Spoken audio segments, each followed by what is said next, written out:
Bom dia, galerinha do oitavo ano, professor Vlad de Química. Hoje é dia 25/3 e nós vamos começar a apostila número 2. Vocês já devem ter este material tanto no Ultramax quanto no próprio grupo que foi criado do WhatsApp. Esse material ele vai ser composto por um PDF contendo os conceitos e também as questões que deverão ser resolvidas ao longo da semana, além desta videoaula, vamos dizer assim, tá certo? Antes de começar, queria dizer que eu estou morrendo de saudade, mas esse isolamento ele é necessário. Logo, logo, cumprindo exatamente da maneira correta, nós vamos estar juntos novamente e somos mais fortes, nós vamos conseguir, vai dar tudo certo. Bom, a página 37, que é a primeira página que você tem aí, ela inicia exatamente do ponto onde paramos no módulo 1, que é falando a respeito de um certo grupo de ácidos. A diferença que vai aparecer agora, que você vai observar, é que, como nós falaremos de dois grupos de ácidos, há necessidade de dividi-los e explicar a pequena diferença que existe inicialmente. Os ácidos que nós vimos até nossa última aula, que você tem aí o exemplo na tela, HCl, H2S, HCN, eles são classificados como hidrácidos. São ácidos que não possuem oxigênio em sua fórmula. Por isso que aí então, quando aparecia a letrinha AQ, nós chamávamos de ácido clorídrico, ácido sulfídrico, ácido cianídrico. O que nós vamos acrescentar agora é um novo grupo de ácidos, que são ácidos que possuem oxigênio, que são os oxiácidos. Então, nós temos a definição do que eles são na página 38 e alguns usos também. São ácidos extremamente importantes aí para o nosso dia a dia. Vocês têm um pequeno quadro com alguns dos principais oxiácidos e eu vou mostrar também na tela esses mesmos principais oxiácidos. O que vai ser extremamente necessário? Essa aula de hoje ela vai trabalhar como você vai ser capaz de, utilizando a fórmula, dizer o nome do ácido ou, com o nome do ácido, escrever sua fórmula. Embora você esteja vendo uma tabela com apenas 1, 2, 3, 4, 5, 6, 7 ácidos, ou melhor dizendo agora, 7 oxiácidos, ao final dessa aula você deverá ser capaz de dizer o nome e eventualmente a fórmula de pelo menos 35 deles. Vamos lá? Vou mostrar como é. Então, o primeiro passo, pessoal, é que, infelizmente, estes 7 nomes e estas 7 fórmulas deverão ser memorizadas aí ao longo desses dias. Tá?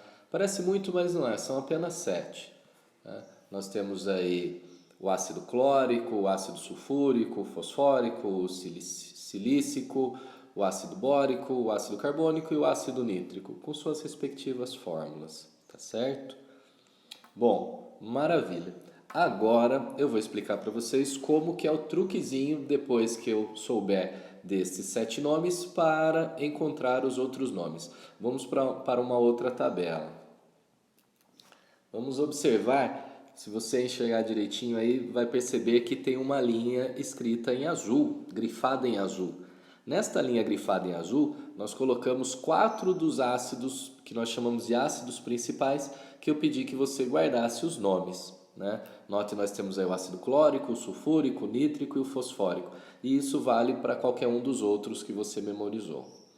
Aí, a primeira situação de nomenclatura é a seguinte. Da fórmula do ácido principal, ele pode ganhar mais um átomo de oxigênio. Então vamos observar aí o ácido clórico, HClO3. Se ele tem 3 átomos de oxigênio e ganha mais um, ele passa a ter a fórmula HClO4. O que isso vai mudar no nome? Na realidade, ele vai ganhar um prefixo, ou seja, um pedacinho do nome no início, que é o prefixo per. Então, aquele que antes era HClO3, ácido clórico, quando ele ganha o oxigênio, ele se torna o ácido perclórico. Isso vai valer para qualquer outro ácido dos principais que ganhar mais um oxigênio. Ele vai ganhar um prefixo per. Perfeito? Maravilha? Vamos para a próxima regrinha, então. Ainda tendo como exemplo o nosso ácido principal, o ácido clórico, HClO3, imagine que ele perda um átomo de oxigênio, perca um O. Então, de HClO3, ele passa a ter a fórmula HClO2. O que vai mudar no nome? O sufixo, ou seja, o finalzinho do nome que antes era ico, vai ser trocado por oso. Então vamos ver, o HClO3, que era ácido clórico, ao perder um oxigênio se tornou HClO2 e o nome passou para ácido cloroso. Maravilha! Vamos para a penúltima situação. Se do ácido principal, que está grifado aí em azul, ácido clórico, ele perder não um, mas 2 átomos de oxigênio, aí ele terá uma fórmula que antes era HClO3 e passa para HClO.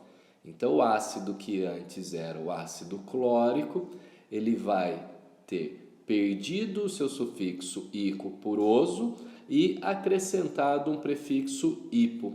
Então, aquele que antes era HClO3, ácido clórico, ao perder 2 átomos de oxigênio, ele se tornou no ácido hipocloroso.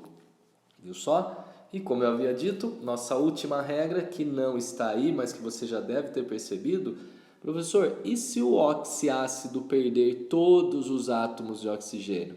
Aí ele se torna um hidrácido. E aí então você volta para a regrinha do hidrácido, que termina em hídrico. Então o HClO3, se ele perder todos os oxigênios, ele se transforma no HCl, que é o ácido clorídrico.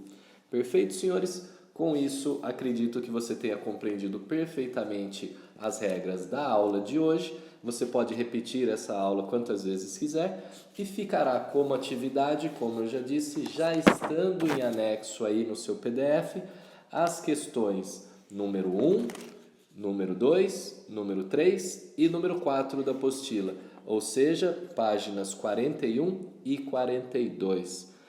Lembrando que a galerinha aí do ensino fundamental que estiver resolvendo as atividades ainda hoje e tiver dúvidas, o horário do plantão ainda é da 1 a 1h50 e eu estarei no grupo do 8º ano aí para tirar dúvidas que surgirem. Tudo bem? Pessoal, uma boa semana. E lembrando a aula do professor Fernando, se exercitem.